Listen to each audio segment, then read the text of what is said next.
যুক্তিতর্ক উপস্থাপন করছেন প্রসিকিউশন। দর্শক, এ বিষয়ে বিস্তারিত জানাতে ট্রাইব্যুনাল 1 থেকে আমাদের সাথে যুক্ত হয়েছেন তৌহিদুল তারেক।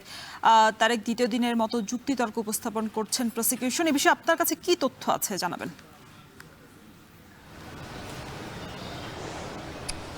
রওশন, ঠিক বেশ একটু আগেই কিন্তু আসলে ৩টা পর্যন্ত ট্রাইব্যুনাল মুলতবি করা হয়েছে। এরপরে দ্বিতীয় অংশের সেই যুক্তিতর্ক শুরু হবে। তবে যে বিষয়টি জানতে চেয়েছেন যে আসলে কোন বিষয়ে যুক্তিতর্ক উপস্থাপন করা হয়েছে, এ নিয়ে যদি বলি একটু, আমি আজকে বিশেষ করে মানবতা বিরোধী অপরাধে ক্ষমতাচ্যুত প্রধানমন্ত্রী শেখ হাসিনা এবং আরও যে দুজন আসামি রয়েছেন তাদের যে ফ্যাসিস্ট আমল ছিল 15 বছরের, এই আমলটি আসলে কিভাবে এর উত্থান হয়েছে, এটি বিস্তৃতি লাভ করেছে এবং এর পতন হয়েছে, এই বিষয়টি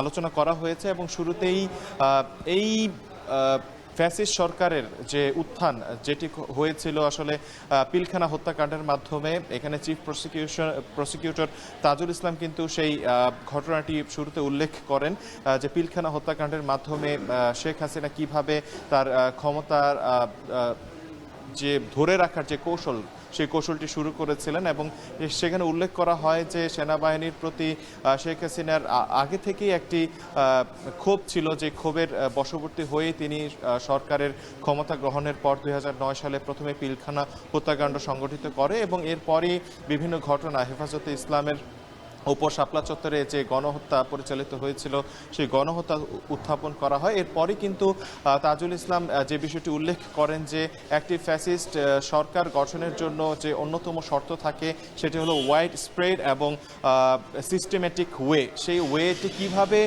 হয়েছিল সেই উদাহরণ তিনি তুলে ধরেন, যার অন্যতম উদাহরণ ছিল 2024-এর জুলাই আগস্ট আন্দোলন। সেই আন্দোলনটির ডে বাই ডে কিভাবে এটি সংগঠিত হয়েছিল সেই ঘটনাগুলো তিনি তুলে ধরেন। এবং বিশেষ করে 18 এবং 19 জুলাই যে ম্যাস কিলিং হয়েছিল দেশের বিভিন্ন জেলাতে, সেই ঘটনাগুলো তিনি তুলে ধরেন এবং যারা নিহত হয়েছিলেন তাদের নাম সহ এবং কতজন নিহত হয়েছিলেন বিভিন্ন গণমাধ্যমে যে সংখ্যাগুলো তুলে ধরা হয়েছিল সেই বিষয়গুলো কিন্তু তুলে ধরা হয়। এবং একই সাথে সর্বশেষ একটি ভিডিও চিত্রের মাধ্যমে এই প্রথম পর্বের আলোচনা যুক্তিতর্ক শেষ হয়, যেটি ছিল গাজীপুরে হৃদয় হত্যা দিয়ে। সেই হৃদয় হত্যার ঘটনাটির একটি প্রামাণ্যচিত্র কিন্তু তুলে ধরা হয়।